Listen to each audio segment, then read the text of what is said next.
പേര് അരുണിമ എന്നാണ് കേട്ടോ.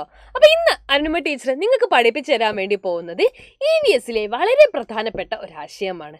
നിങ്ങൾക്ക് എല്ലാവർക്കും അറിയാലേ, ചെടികളെ കുറിച്ചും ചെടികളുടെ വിവിധ ഭാഗങ്ങളെ കുറിച്ചും നിങ്ങൾ ഇതിനോടകം പഠിച്ചു കഴിഞ്ഞു. ഇപ്പൊ നിങ്ങൾക്ക് ചെടിയുടെ വേരിനെ കുറിച്ചും തണ്ടിനെ കുറിച്ചും ഇലകളെ കുറിച്ചും ഒക്കെ എന്താണ് ഏകദേശം ഒരു ധാരണയുണ്ട്. അപ്പൊ ആ ധാരണ എല്ലാവരും പഠിച്ചിട്ടുണ്ടോ, അല്ലെങ്കിൽ എല്ലാവർക്കും കൃത്യമായിട്ട് ഇതിനെ കുറിച്ചൊക്കെ അറിയാമോ എന്ന് നമ്മൾ എങ്ങനെ നോക്കും? അതിനു വേണ്ടിയിട്ട് നമുക്കൊരു ചോദ്യം ചെയ്താലോ? ഇന്ന് നിങ്ങൾക്ക് എല്ലാവർക്കും വേണ്ടി ടീച്ചർ കൊണ്ടുവന്നിരിക്കുന്നത് ഈ ഒരു ചേരുംപടി ചേർക്കലിനെ കുറിച്ചാണ്. എന്താണ് ഈ ചേരുംപടി ചേർക്കല്? നിങ്ങൾക്ക് ഇവിടെ ചെടിയുടെ വിവിധ ഭാഗങ്ങൾ ടീച്ചർ ഇവിടെ കൊടുത്തിട്ടുണ്ട്. നിങ്ങൾ അതിന്റെ ധർമ്മത്തിനനുസരിച്ച്, അതേപോലെ തന്നെ ഇപ്പൊ ഇല കണ്ടാൽ എങ്ങനെയാണെന്ന് നിങ്ങൾക്ക് അറിയാമല്ലോ അല്ലെ? അപ്പൊ കൃത്യമായ രീതിയിൽ നിങ്ങൾ എന്ത് ചെയ്യണം? യോജിപ്പിക്കണം. നല്ലൊരു ഗെയിമാണ്. ഈ ഒരു ഗെയിം പോലെ തന്നെ നിങ്ങൾ ഇത് കളിക്കുമ്പോഴത്തേക്കും അല്ലെ, ഈ ചേരുംപടി ചേർക്കൽ നിങ്ങൾക്ക് ക്ലിയർ ആവുന്നതായിരിക്കും. ഓക്കെ, അപ്പൊ നമുക്കൊന്ന് ചെയ്ത് നോക്കാം അല്ലെ. അപ്പൊ വളരെ സിമ്പിൾ ആണ്, നമുക്ക് ഓരോന്നും നോക്കാം. അപ്പൊ ആദ്യം തന്നെ തന്നിരിക്കുന്നത് ഇലയാണ് അല്ലെ. അപ്പൊ ഇലയുടെ ധർമ്മം ഏതാണെന്ന് ഈ 3 എണ്ണത്തിൽ നിന്ന് നിങ്ങൾ തിരിച്ചറിയണം. സസ്യത്തെ മണ്ണിൽ ഉറപ്പിച്ചു നിർത്തുന്നതാണോ? വേര് വലിച്ചെടുക്കുന്ന ജലവും പോഷകങ്ങളും ഇലകൾ എത്തിക്കുന്നതാണോ? സസ്യത്തിന് ആവശ്യമായിട്ടുള്ള ആഹാരം നിർമ്മിക്കുന്നതാണോ ഇലയുടെ ധർമ്മം എന്ന് നിങ്ങൾ എന്ത് ചെയ്യുക? ഒന്ന് ആലോചിച്ച് നോക്കുക. അപ്പോൾ നിങ്ങൾക്ക് ഉത്തരം കിട്ടും അല്ലേ? എന്താണ് ഇലയുടെ ധർമ്മം എന്ന് പറയുന്നത്? നിങ്ങൾക്കറിയാം, ചെടിയിലെ അടുക്കളയാണ് ഇല എന്ന് പറയുന്നത് അല്ലേ. കാരണം എന്താ, അടുക്കളയിൽ വെച്ചാലേ നമ്മൾ ആഹാരം പാകം ചെയ്യുക. അപ്പോൾ ഇലകളിൽ വെച്ചാൽ സസ്യത്തിന് ആവശ്യമായിട്ടുള്ള ആഹാരം നിർമ്മിക്കപ്പെടുന്നത്. യെസ്, അപ്പൊ ഇല ഏതാണ്? ഇതറിയാം അല്ലെ. അപ്പൊ നമ്മൾ എന്ത് ചെയ്തിട്ടുണ്ട്? ബ്ലാക്കിൽ അല്ലെ, ഇത് കൃത്യമായിട്ട് യോജിപ്പിച്ചിട്ടുണ്ട്. ഇനി അടുത്തതാരാന്ന് നോക്കാം അല്ലെ. അടുത്തതാരാണ്? തണ്ടാണ് അല്ലെ. എന്താ തണ്ട് ചെയ്യുന്നത്?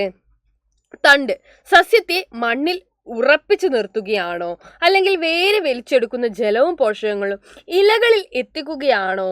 ഇനിയിപ്പോൾ നമുക്കറിയാം അല്ലേ, ആഹാരം നിർമ്മിക്കുന്നത് എന്തായാലും ഈ പറയുന്ന തണ്ടിലല്ല എന്ന് നമുക്കറിയാം. അപ്പോൾ ഈ കൂട്ടത്തിൽ ഏതാണ്? തണ്ടിന് തീർച്ചയായിട്ടും അല്ലേ വേര് വലിച്ചെടുക്കുന്ന പോഷക ഘടകങ്ങളും അല്ലേ ജലവും ഒക്കെ ഇലകളിലേക്ക് എത്തിക്കുകയാണ് ആരുടെ പരിപാടി? തണ്ടിന്റെ അല്ലെ. അപ്പൊ തണ്ടിന്റെ ചിത്രമാണ് ഇവിടെ കൊടുത്തിരിക്കുന്നത്. അപ്പൊ മൂന്നാമത്തേത് ഏതാണ് മക്കളെ? വേരാണ് അല്ലെ. വേരിന്റെ ധർമ്മം എന്താണ്?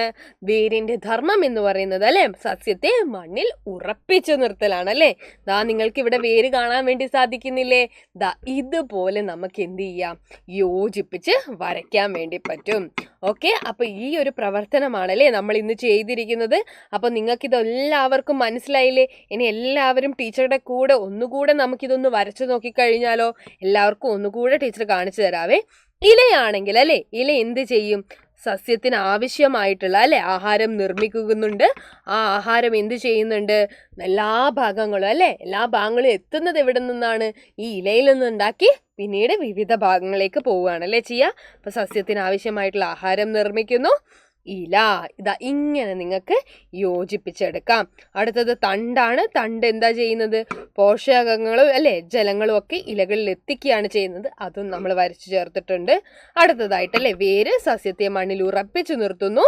വേരിന്റെ ചിത്രവും നിങ്ങൾ ഇവിടെ കണ്ടു അല്ലെ. അപ്പൊ 3 വ്യത്യസ്ത നിറങ്ങളിൽ മിസ് ഇത് രേഖപ്പെടുത്തിയിട്ടുണ്ട്. അപ്പൊ കൂട്ടുകാർക്ക് എല്ലാവർക്കും ഇന്നത്തെ വീഡിയോ ഇഷ്ടപ്പെട്ടെന്ന് വിചാരിക്കുന്നു.